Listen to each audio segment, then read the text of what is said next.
Hi hello नमस्कार, मी दीप्तीज food and lifestyle studio या माझ्या यूट्यूब चॅनलमध्ये आपल्या सगळ्यांचं मनापासून खूप खूप स्वागत करते। तर आज आम्ही चाललेलो आहोत केतकवल्याला। अचानकच प्लॅन ठरला, अगदी 1 तासात सगळं काही आवरून आम्ही निघालो। खूप दिवसापासून इच्छा होती की केतकवल्याला जाऊन बालाजींचं दर्शन घ्यावं, तर ती इच्छा आज पूर्ण झालेली आहे।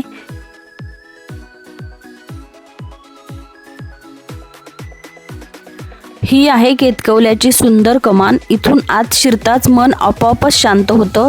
आजकालच्या धावपळीच्या आयुष्यात अशी ठिकाणं खरंच खूप दिलासा देतात। कमान ओलांडून पुढे गेल्यावर गाडी पार्क केली आणि मग तिथे पुढे चालत दर्शनासाठी निघालो। चालता चालता आजूबाजूचा निसर्ग, हवा आणि एक वेगळी शांतता अनुभवायला मिळते। हळूहळू चालत आम्ही मंदिराकडे पोहोचलो। इथे येताना कुठलीही घाई गडबड नको वाटते, फक्त मनात एक श्रद्धा आणि शांत भाव। आतमध्ये मोबाईल व्हिडिओ अलाउड नाहीये, म्हणून आतलं शूटिंग मी घेऊ शकले नाही। पण खरं सांगायचं तर कॅमेऱ्यापेक्षा तो अनुभव मनात साठवणं खूप जास्त महत्त्वाचं वाटलं। दर्शन घेऊन आल्यावर मंदिराच्या बाहेर एक छोटंसं नाश्ता सेंटर आहे, तिथं फक्कड असा चहा घेतला। मंदिराच्या परिसरामध्ये आवळा, कैरी, बोरं, चिंचा, सगळ्या प्रकारची फळं असे सगळे आंबट चिंबट पदार्थ ठेवलेले होते। ते सगळं बघून लहानपणीची आठवण झाली आणि तोंडाला पाणी सुटलं। मग काय, ते सगळे पदार्थ घेतले आणि खाल्ले। लहानपणीची आठवण एकदम ताजी झाली।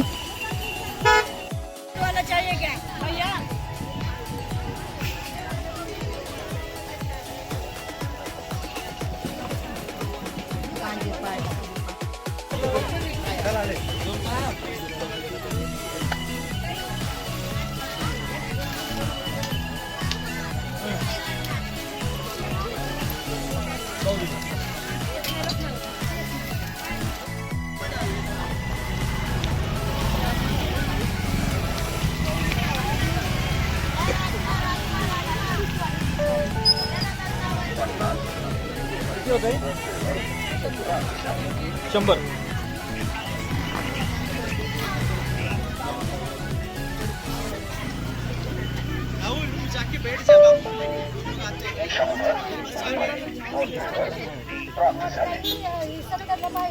मंदिराच्या परिसरामध्ये देवाच्या पूजेसाठी लागणारे साहित्याचे दुकान होते, खेळणींचे दुकान होते। तिथे थोडीफार खरेदी केली आणि आम्ही तिथून निघालो।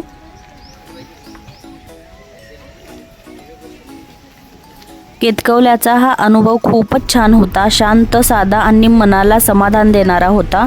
तिथून पुढे आम्ही नारायणपूरकडे निघालो।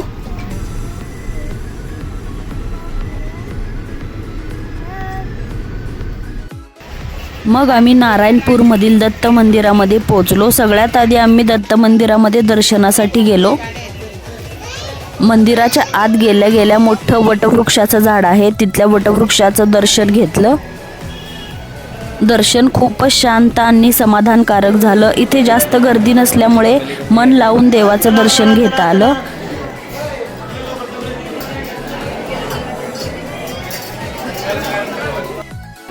दर्शनानंतर मंदिराच्या आजूबाजूला काही छोटी मोठी दुकानं होती।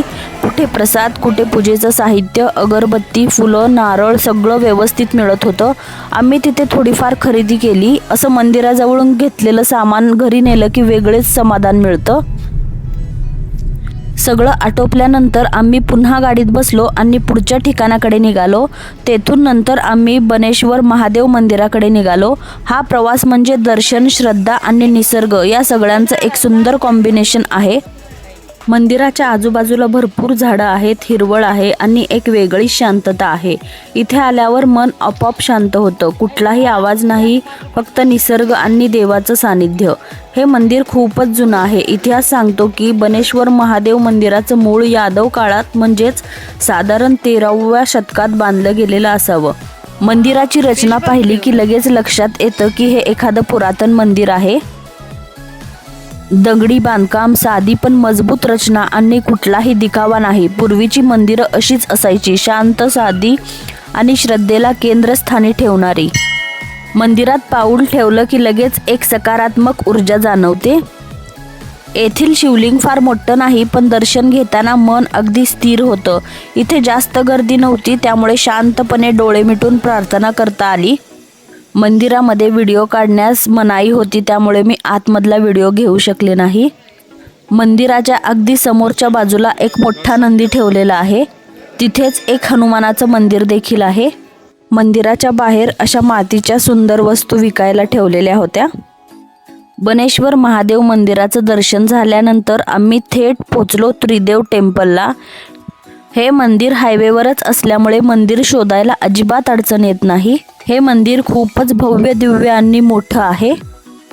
जागा ही खूप प्रशस्त आहे आणि आजूबाजूचा परिसर खूप स्वच्छ आणि नीटनेटका ठेवलेला आहे।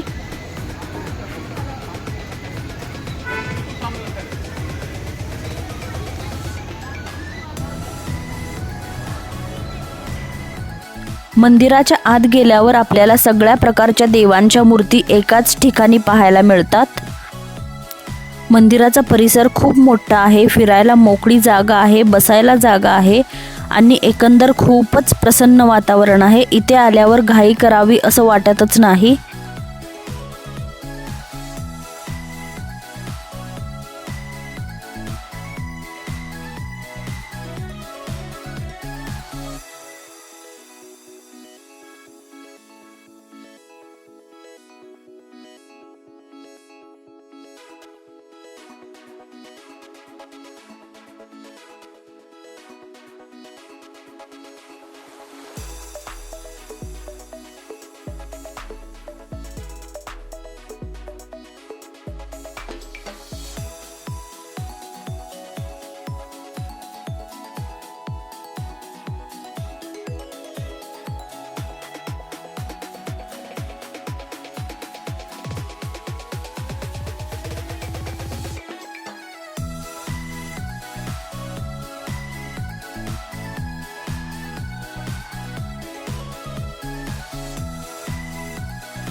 सगळ्या देवांच्या दर्शनानंतर आम्ही इथेच जेवण केलं। इथे फक्त 100 रुपयामध्ये सात्विक साधं आणि घरच्यासारखं जेवण मिळतं।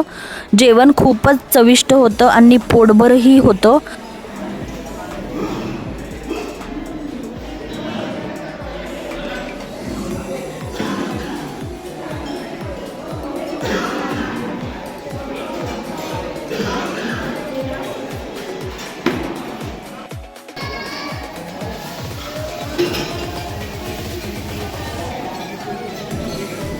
हे सगळं आटोपल्यानंतर आम्ही घरी यायला निघालो। असा होता आजचा दिवस। व्हिडिओ कसा वाटला नक्की कमेंटमध्ये सांगा। व्हिडिओ आवडला असेल तर लाईक आणि सबस्क्राईब करा। पुन्हा भेटूया अशाच नवीन व्हिडिओमध्ये। तोपर्यंत बाय।